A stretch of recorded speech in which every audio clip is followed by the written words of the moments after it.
కట్టుకొని ఇట్లా ఒక 10-15 సంవత్సరాలు అవుతుంది సార్. ఇప్పుడు వరకు మాకు ఈ పరిస్థితి కాలేదు. ఇప్పుడు రాత్రిలో వచ్చి మాకు ఇట్లా మేము హాస్పిటల్లో ఉన్నప్పుడు రాత్రిలో వచ్చి మాకు ఏమీ ఇన్ఫర్మేషన్ లేకుండా కూలగొట్టిండ్రు సార్. మాకు ఇద్దరు హ్యాండిక్యాప్ ఉన్నాం.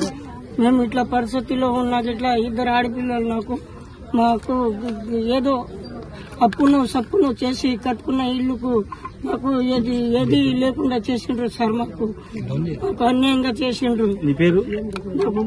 నా పేరు బొజ్జు నాయక్ సార్. మా ఇంట్లో సామాన్లు కూడా అట్లే ఉన్నాయి సార్. బియ్యము, బట్టలు, కొన్ని దుప్పట్లు, అన్ని సామాన్లు కూడా అట్లే ఉన్నాయి.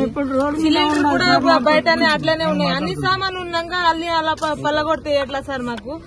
మాది ఏదైనా ఇన్ఫర్మేషన్ ఇచ్చి అయినా పుల్లగొట్టాలి కదా. మాకు ఇద్దరు ఆడపిల్లలే, మేము ఏడ పండుకోవాలి, ఏం చేయాలి? ఇన్ని సంవత్సరాల నుంచి రానే లేదు లెటర్, ఇప్పుడు కూడా ఇయ్యలేదు. ఇప్పుడు ఎట్లా గుల్లగొట్టిండ్రు? మాకు ఎట్లా పండుకోవాలి? మేము ఏం చేయాలి? ఏ రోడ్డు మీద పండుకోవాలన్నా, ఏడ పండుకోవాలి? పిల్లలకు స్నానానికి ఏం చేయాలి? మేము మా ఇంటి ట్యాక్స్ కూడా కట్టినాం. మాకు నల్ల బిల్లు ఉంది, మాకు కరెంటు ఉంది, అన్ని ఉంది. మాది ఏంది లేనిది కూడా ఏం లేదు. ఎందుకు కుల్లగొట్టిండ్రు? మాకు అదే అర్థం అయితే లేదు. నైట్ పూటనే వచ్చి కుల్లగొట్టాడితే ఇది పద్ధతి కాదు.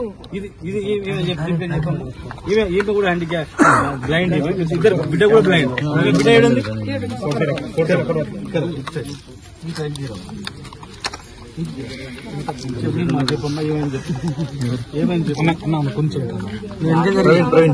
కట్టుకొని ఇల్లు పింఛింది నా బిడ్డవి.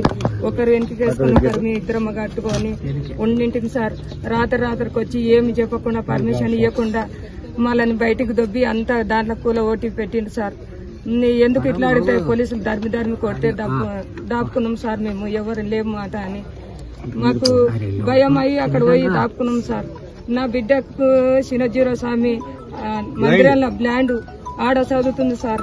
నేను బ్లాండే సార్. మా అమ్మవాడు నాకు 3 పిల్లలు, ఆడపిల్లలు, ఒక కొడుకు. వాళ్ళు అక్కడనే ఉండరు. నేను నా బిడ్డ ఇక్కడనే ఉండము సార్.